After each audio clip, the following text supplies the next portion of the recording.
Bit of quiet for a sec. We're going to get proceedings underway in a short while, literally in a few minutes. What we're going to do is going to pull Chris's car out and kind of plonk him here. So if the majority of you can kind of stand over here and do a bit of a spiel and a few interviews, get you all in. Okay, cheers guys.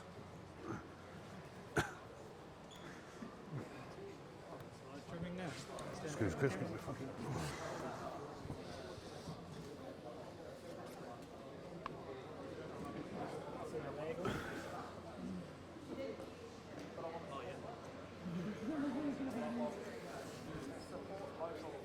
Oops, sorry.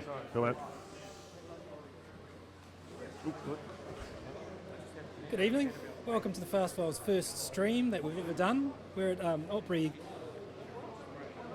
Solutions, Refinish Solutions here, and we're going to launch a new race car, Chris Alexander's Mark I Cortina. So without further ado, I think things are about to kick off, so enjoy.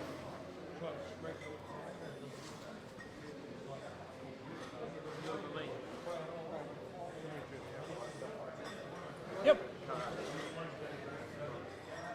Good to go.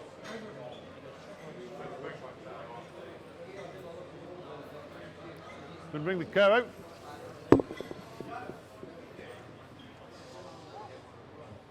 Yep.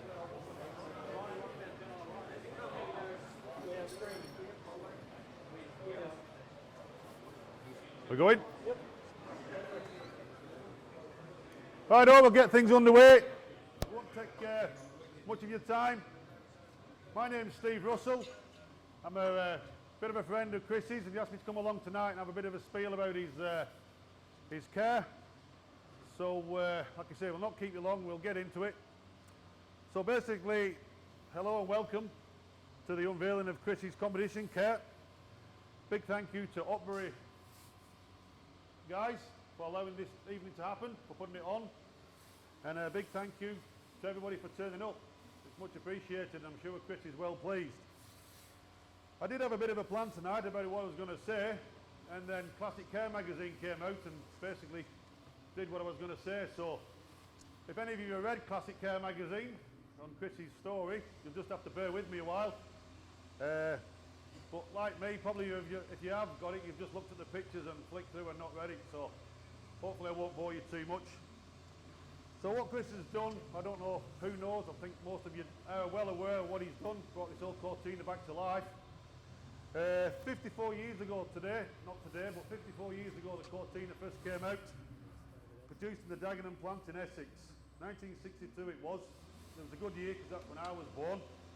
It was only produced for 4 years, ended in 1966, with a total of 1,010,000 cars being totally built. Built in the Dagenham plant, and I was lucky to work down there, but not in them times. I worked down there when they basically canned the Cortina and brought the Sierra out. I was involved with rejigging all the plants and the paint spoons, so it makes you realise really what an achievement Chris has done.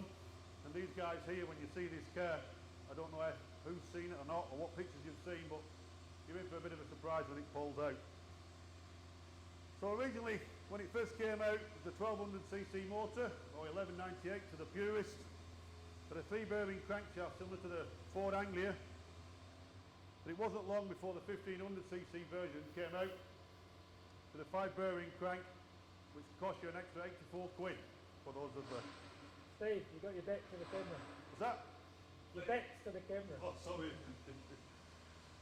So in 1964, you could buy a Lotus Cortina straight out of the showroom for 1,100 quid.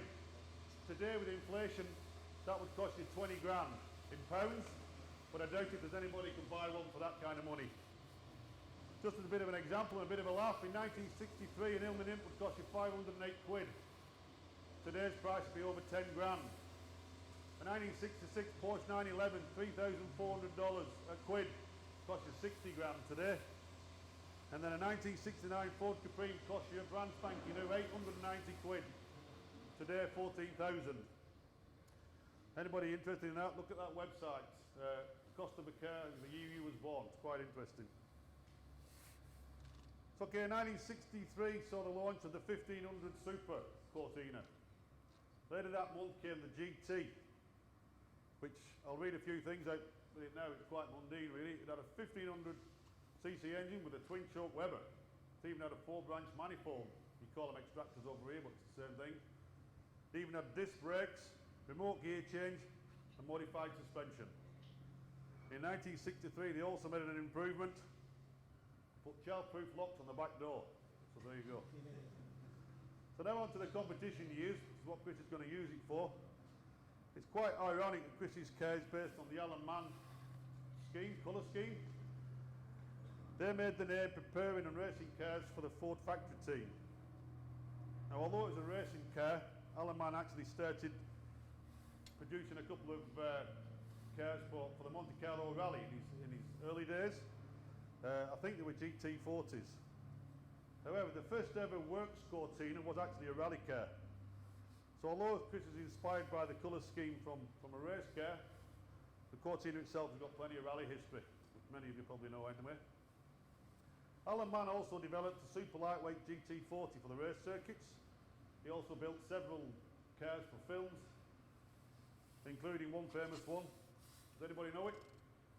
A car that was involved in a movie built by Alan Mann Racing Team. Chitty Chitty Bang Bang. He produced that. Okay, most of the Cortina's history revolved around the race circuits and with the Lotus version. However, in the early years, it was based on the GTs as the twin cam hadn't been homologated. But once the Lotus version was allowed to race, as they say, the rest is history. AMR, Alan Mann Racing, his first contract was to run a Lotus Cortina in the European Touring Car Championship, which he did and which they won. After that, the Cortinas, Alan Mann then produced the Escort twin cams for the 1990, 68 and 69, that's twin cam Escorts, and which he did pretty well and very successful.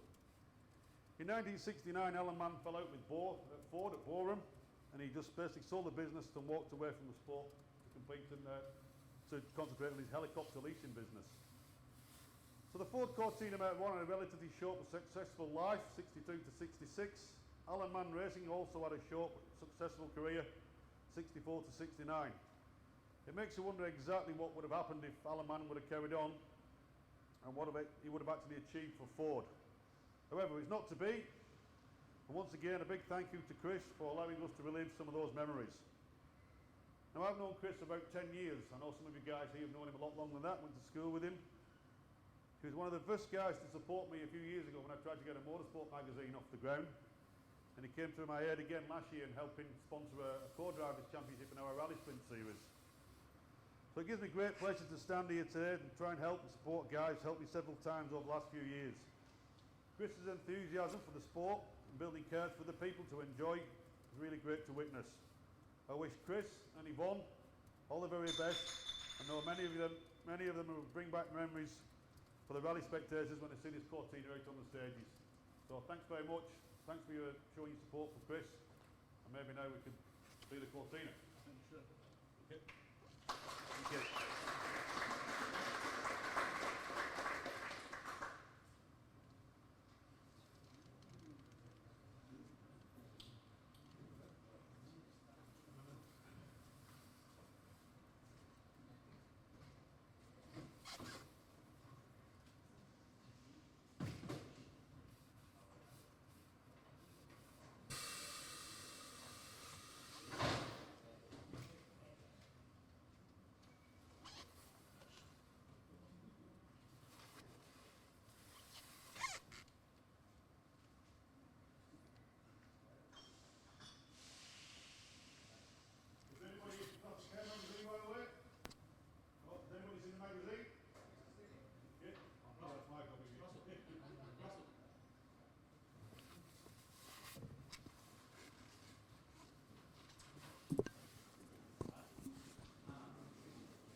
So here it comes, it's about to come out.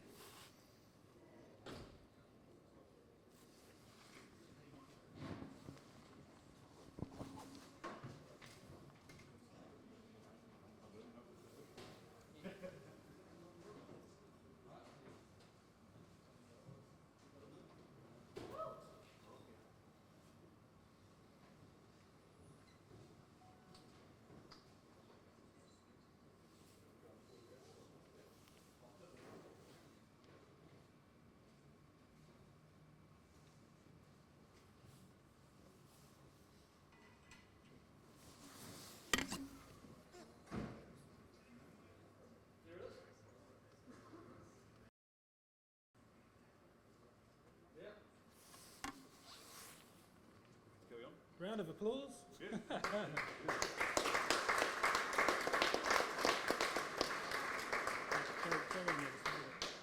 to give us a bit of a rundown, a bit of a history on where it came from, how you got into it, why you did it?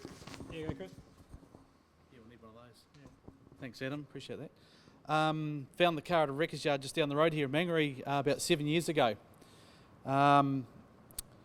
Saw it sitting on a pallet, all looking forlorn and unloved. So I had a good look around it, and it was a pretty tidy shell. It wasn't rusty. Someone had had a decent go at the car to turn it into something that they just abandoned in the end. It wasn't pretty, but it was, like I say, it was pretty rust free. It was pretty good.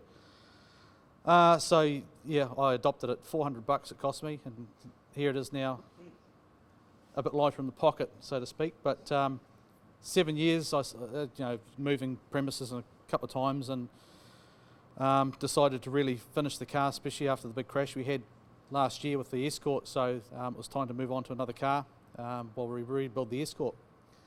So we're going to be doing the NZRC Rally Championship next year, and this with Yvonne, my partner, in the classic section. It's great having the Escorts and the Mazdas, so I think we've got to give them a bit of a tune-up in the Mark 1. Going to run a Lotus twin cam motor in it. Well, that's the plan anyway. We've got a motor sitting in the car now. It's just mocked up for tonight. And when we get it home, we'll rebuild the engine, put the crossflow in it so we can test the car in the coming months, and early next year before we go to Targa. Yeah. I guess here it is. The boys at Opera have done a fantastic job. Evan and Brian have done a beautiful job on the paintwork, and I really appreciate what they've done and all their lads to get it to where it is today. And that's the key part of the car. It looks so good. They've put in a huge effort, as you can see. Classic Car magazine for featuring the car as well. What can I say? I mean, they've done a beautiful job on featuring this car. There's probably many more cars out there that are eligible. There's probably a couple here tonight that are eligible for the magazine. They want to do one on Targa. We planned to do the Targa, but unfortunately I had to withdraw from the event due to my health. So we're looking at a good prognosis so I can do Targa next year. So I owe Peter Martin a Targa basically. So thanks to him for the livery and that sort of thing for the car. There's many people to thank. A few of whom are here tonight. Carl from Livewire and Pierrot from Auto Upholstery and Pukekohe. But who else is here that helped put your hands up? I mean, give yourself a pat on the back. The car wouldn't be what it is today without you guys that have helped out to get it where it is. So we're looking forward to running it and exposing the sponsors and just having some fun. And that's what it's about for us, having fun at this level. The good things that are happening with rallying in the new year with the AP4 rally cars coming into the championship. And of course they're going to run Rally New Zealand next year as a prelude to the WRC back in 18. We will say that's going to happen. And with the support of Hayden and a number of other key people in the organisation, it looks like we're going to get that back. So hats off to them. And also Greg Murphy coming into the foray with his Holdens, which will be good to see. Someone a bit different and brings the highlights the event as well. So I'm hoping we won't meet him at the top of the mountain and have an Ambrose scene. but no, it's all good. It's good to see guys like that come into the sport. Again, exposing this car at this level. I mean, it's great to have these fantastic cars. We're at the other end of the scale. So we'll be running at the back of the field classics and the NZRC forum, which we're just here for fun and have a good time. That's what it's about. Thank you very much. The spec of the car, 1600 crossflow for now. Suspension, it's got Bilstein Group 4 suspension. It's all basic stuff that's been running the day, so I've duplicated that. It's got a Quay 4-speed heavy-duty box. It's got Tranex limited slip LSD, all done by Kane Barry actually. He's another man that's helped us out. Twin cam Lotus, 160 horsepower is what we're looking for, quick rack. So it's basically an Escort underneath in a Mark 1 shell. We're looking for about 1,000 kilo cube weight. Yeah, what else can I say about it? Trying to keep the retro theme, that's why it's painted this colour. And as you see in the Classic Car magazine, there's a few added extras to bring the safety spec up to a modern standard and Motorsport New Zealand standards. Yeah, that's it. Here it is. Love it. Yeah. Thank you. Would Evan and Brian like to say something from Otbury? Yeah. Don't be shy.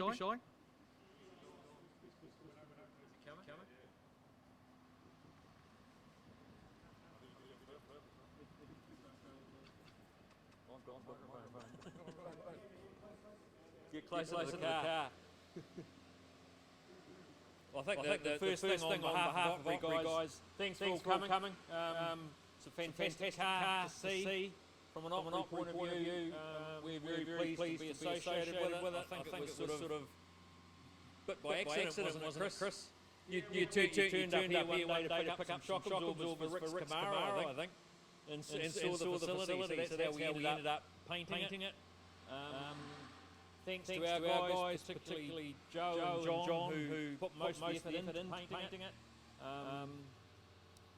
So yeah, from our point of view, it's great to be associated with it. As you can see by looking around the building, that quite a few of us here are petrol heads and involved in motorsport and cars in some way. So the association's great to be there.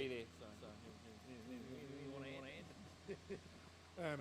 As you all look at the car and think about the colours and how they were generated and how they were applied back in the Alan Mann days, the research that went into get these colours took a lot of time and effort by myself.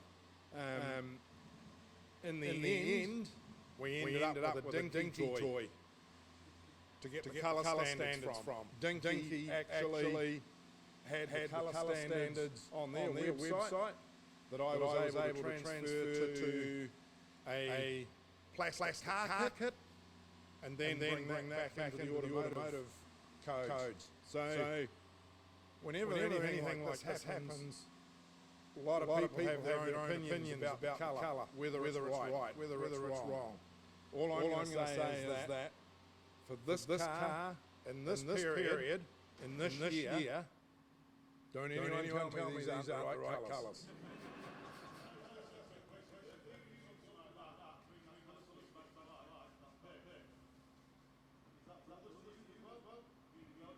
No, of course it is. It's something that I do not only for a lot of motorsport people, but I'm also involved in aviation, and I do a lot of colour research for classic warbirds and vintage aircraft and stuff. So I know a lot of channels and a lot of avenues that normally you wouldn't find. Okay. So yeah, if anybody's got a project on the go and they're looking for colour representation to suit a period vehicle, I'm only too happy to help. Don't say that we can do it all the time, because there have been times when we can't get that close. But I can guarantee now there are people that are going to say the gold's not old enough. The red's not red enough. But from what I've been able to establish, that is as close a representation as you're going to get for that period that year. All right. Chris hasn't pulled us up on it, so I know he's happy.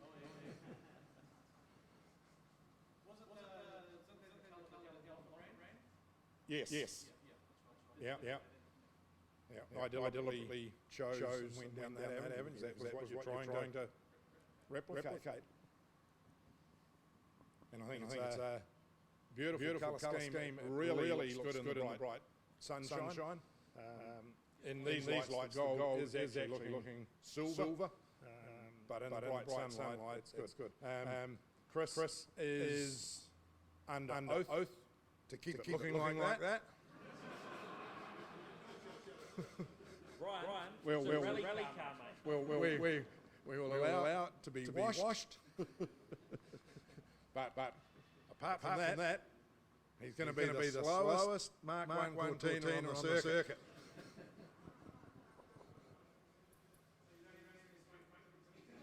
Nope.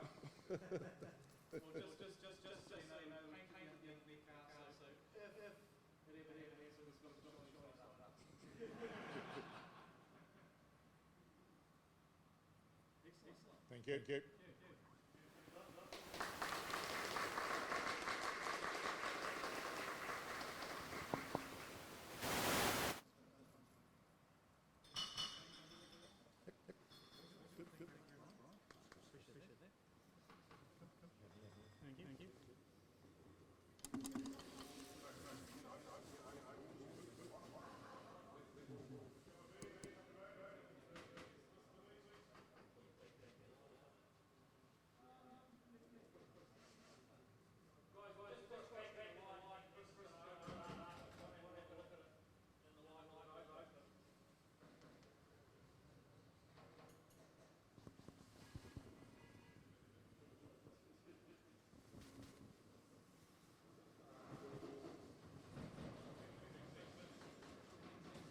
So there we have it, the first stream from the Fast Files, and the car's going back in, everyone's going to have a look. Thanks for joining us, and we'll do some more of this. Cheers.